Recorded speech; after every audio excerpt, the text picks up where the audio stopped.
ایک صاحب نے پوچھا کہ میں روزہ تھا، مجھ کو احتلام ہو گیا، تو کیا احتلام ہو جانے کی وجہ سے روزہ ٹوٹ جاتا ہے؟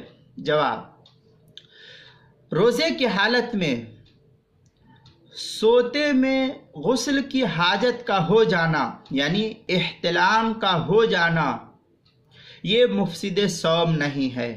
لہذا اگر آپ سو رہے تھے اور آپ کو احتلام ہو گیا تو اس کی وجہ سے آپ کا روزہ خراب نہیں ہوگا، جلد سے جلد اٹھ کر کے غسل وغیرہ کر لیجئے، ناپاک نہیں رہنا چاہیے۔